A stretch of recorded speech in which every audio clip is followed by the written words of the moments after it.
We're sitting down with Tim Cogan. Tim was Kettering Fairmont girls basketball coach from fall of 2000 to winter of 2013. So he coached for 13 seasons. After 10 seasons as an assistant in the boys program, Tim took over as head coach of the Lady Firebirds basketball team at the beginning of the 2000-2001 season. During his 13 years at the helm, Tim elevated the Lady Firebird program to one of the elite programs in the state of Ohio. During the Cogan era at Fairmont, the Firebirds won 6 GWAC titles, 8 district titles, 4 regional titles, and 1 Ohio High School Athletic Association state championship. His overall record during his tenure as head coach was 245 wins, 77 losses, for a winning percentage of .761. In 2010, the Firebirds began a run of 4 straight trips to the state Final Four. After losing that first year in the semifinals, the team made it to the state championship the next 3 years. In 2011, the Firebirds lost to Twinsburg by a score of 55-42, followed by a 57-51 loss to the same opponents in 2012. But the third time was a charm, as Fairmont and Twinsburg faced off in the championship game in 2013 for the 3rd year in a row. In a thriller, the Lady Firebirds won their elusive state championship by a score of 52-48. Upon achieving the ultimate goal for any coach in Ohio, Tim announced after the season that he was stepping down as head coach of the defending state championship Lady Firebirds to coach his sons as the head boys basketball coach at his alma mater, Carroll High School, a position he continues to hold to this day. Tim still teaches in Kettering and coaches at Carroll. He and his wife Brenda have been married 28 years, and they have 4 children, Lexi, Joe, Matt, and Carly. Tim, welcome. Thanks for having me. In the 20 years you coached boys and girls basketball at Fairmont, tell us who were some of the people who influenced you as a coach, aside from your players. Well, my dad was a coach, and that was first. Growing up, I was always around a football field or a basketball court, and so it started there. I think it was ingrained in me. But, coming into Kettering once I graduated from college, people like Mickey Morgan giving me the opportunity to be a coach here, Tim Casey, obviously learning under him, Rick Robertson, Roger Heinisch, and, Bill Steger for hiring me in this district. And going for 10 years as a boys assistant here and doing things, I learned a lot from those people and how they do things and how they ran programs. I learned some stuff from you at Kettering Junior High back in the day when that finished and went to middle school, but you and Mike Kazarek, and so I've been blessed. But you succeeded anyhow. I did, but I've been blessed to be around a lot of great people. Tim, one of your former players, Christine Grimmie, who was a great kid. Yes, she was. Talked about how you created a basketball family. Yeah. Talk about that. Well, I was very hard on our kids and demanded a lot out of them. But they had to understand through good and bad, we were a family and we were all we had. And we can't listen to outside entities. And whatever we do, we got to stay together because we're all we have. So we really stressed that family-oriented atmosphere, and it ended up being on the back of all of our shirts as time went on. I keep hearing about the Dream Team. Yes. Tell us about that. So we started that probably 3 years in, maybe 4 years in, where we've got athletic boys in the school that I maybe taught in phys ed or whatnot, and asked a handful of them to come out and go against our girls, because you can't simulate that speed girl on girl. Would you get some guys in there that are a little bit quicker, more athletic, really help prepare us for teams that maybe were bigger, stronger, faster than us, and it paid off. And we did. We ended up doing that ever until I left. Did you have any trouble getting guys to do it? No, you know what? They respected the girls, and they liked, the success they had. They came out and watched, and they were our biggest fans. So it was kind of a badge of honor for them. It was. It was a great thing. Great idea. Tim, you take over the Lady Firebirds program after the 1999-2000 season. Now, coaches are notorious goal setters. What were your first goals after taking over the program? Well, we wanted to build a program where people believed in what we were doing, and that's a huge thing when you get them to buy in. And obviously, winning helps cure that quickly. But the main thing was that they bought in, they came to work each and every day, and they gave us everything they could, and they did. And year in and year out, we continue to get better and better and better. And it's from the girls from the beginning all the way to the end. It's a full cycle of building that program. Sometimes raising expectations is a huge part of starting as a new coach. For sure. We used to always say it's all about winning, but we'd explain the concepts behind that. It's not about the points on the board, but pretty much winning in everything you do in aspects of life and on the floor. Tim, Cassie Sant is one of your fellow inductees in the Hall of Fame class of 2023. What was it that made Cassie so special? She was very unselfish. She had a lot of talent, but was a great teammate. She was never one of those kids where it was, some players, they know they're good and expose that. She just was a blue collar, extremely hardworking girl who earned everything she got and ended up getting a full ride to UD. Tell us about the journey to the state Final Four during Cassie's senior year. Well, no Lady Firebirds basketball team, and we had some really good teams along the way, but no Lady Firebirds basketball team had ever been there before. Talk about the journey. Well, we were the underdogs in the regionals, and we ended up beating Springboro in the regional semis, and then we beat Butler in the regional finals. They were 6'4", 6'4". They had twin girls. We had Cassie, we had Chelsea Welch, who was a freshman, Amanda Turner, Jessica Beatty, Holly Carey, and we were Kelly Hart. We were pretty much average on a lot of areas, but they bought in. Obviously, having Cassie helped. Chelsea Welch did a phenomenal job her freshman year at her point guard, but it was amazing and a great opportunity for us to get to state with a group of kids that most people wouldn't have thought we would have got there. So you go to Columbus. Yep. And you're one of the final 4 teams in the state. Yep. Tell us about the game.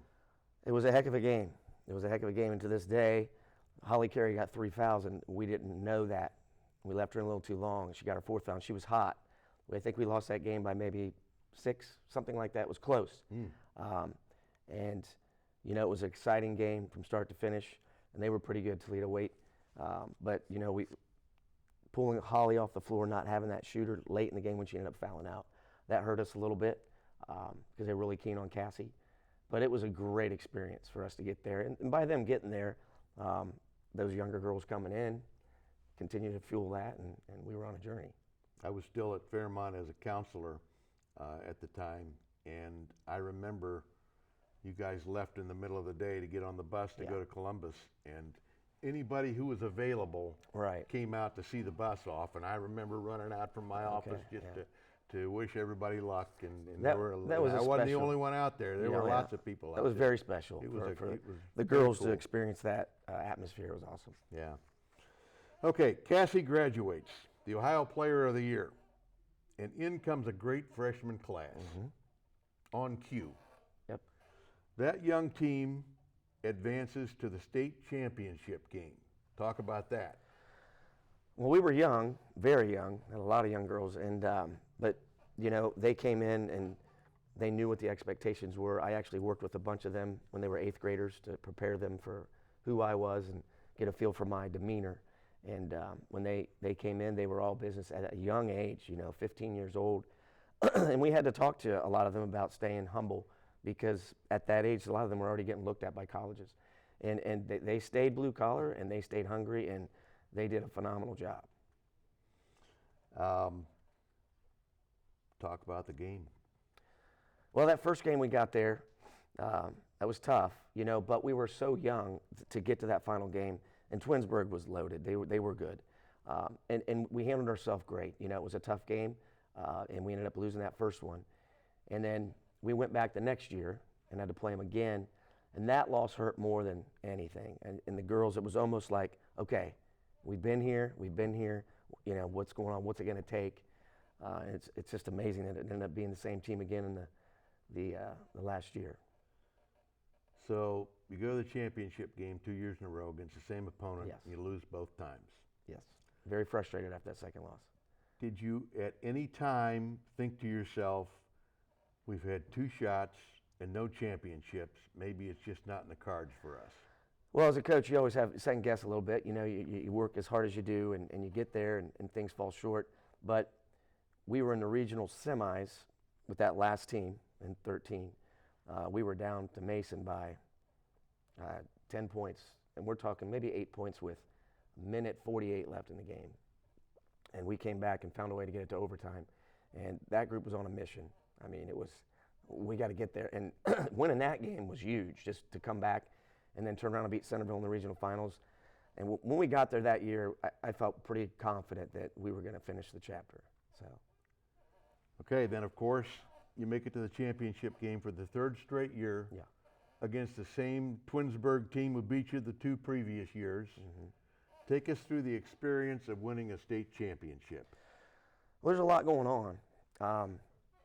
And it was great for the kids to get that because they put in so much time and so much effort. Like Chelsea and Alana Skipper were seniors, and they finally got that ring.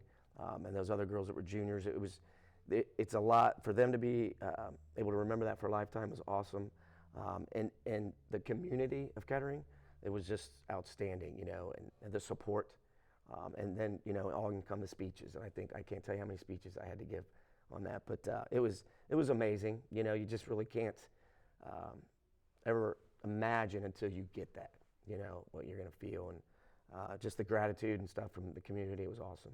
Again, tell us about the game. That was, you know what? It must have been a barn burner. It was a close game. And My wife was there. I Yeah. could not make it for some reason. It was a close game. They were good, and they had a run of kids that went through there. They were well coached, and you win 2 state championships. You're feeling you're going to get another one.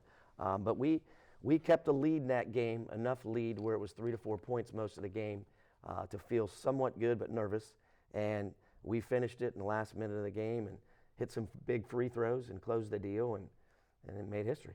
But it usually comes down to the free throw line. Oh yeah, yep. Tim, thousands of great coaches in every sport have never experienced the thrill of winning a state championship. You're one of the elite few who have. Describe the feeling of achieving the ultimate destination as a high school coach. It's amazing. I mean, it is, and it's something I think people remind me of it more than I think of it. But it's amazing, and it's something that, you're right. It's very difficult to achieve that in any sport. And I'm just blessed that I was surrounded by such great coaches and players to help us get that, because it was definitely a community effort. You win state. You're the toast of Kettering.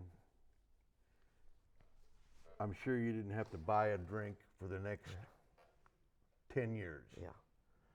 It's not like the cupboard's bare, because you got many of your top players returning the following year, Right. poised to make a run at defending your state title. And you step down Yeah. to take the boys basketball job at Carroll. Describe the process that went into making what had to be a very difficult decision. It was very difficult. Had a lot of love for the players that I had coming back, and the respect I have for Kettering City Schools, being a teacher 30 years, that was tough. There was a lot of people I had to sit down in closed rooms with and talk to and explain why, because it doesn't make sense. Why would I leave that, right? Right. But when it came down to the opportunity to coach my sons and get to see my daughters play their sports, my oldest daughter was playing volleyball at Carroll at the time, varsity, and I didn't miss any of that. So it was an easy decision based on that. I got to see all 4 of my kids. I got to coach both my sons, and that was a great memory. And then I got to see every one of my daughter's volleyball games and be a part of their process too as a high school athlete. And I think my kids at home embraced me being there. You never know how that's going to go with Dad being a coach in the building. But it worked great, and it went well, and I really wouldn't change that for the world, because now look at it, they're all out there in college and their jobs, and I would have missed a lot. You get one shot at watching your kids grow up. Right. And you made the right decision. You are eminently qualified to answer the question that has stumped people for thousands of years. What's the difference Oh, here we go. Yeah. between coaching and motivating girls as opposed to boys? What's your secret? And my answer to that, and I've always said the same thing, absolutely nothing. You treat them as players, and our girls, I think, respected the fact that I was very hard on them, and I think there's no difference. There's some emotional differences in the pieces that may have. I think girls tend to care a little bit more things than guys do. But as far as how you coach them and how you inspire them, they're human beings. You go out there and you embrace them, and you expect the most out of them, and that's how I've always felt about it. Very interesting. Yeah. You're a humble man, and you don't like to pat yourself on the back, but I want you to put that aside for 1 minute here. What are you most proud of as a high school basketball coach? That I'm able to get young people to buy into what I give them. And how I try to help guide them in the right directions in life. That's a gift. Yeah. Yep. I go back with you to the beginning of your career. You taught with my wife, Carol. Yeah. We consider the Cogans to be great friends of ours. Absolutely, yes. And I am so happy to see you get this honor. Oh, thank you so much, Larry. Thank you. Congratulations, Thank friend. you so much. I appreciate that.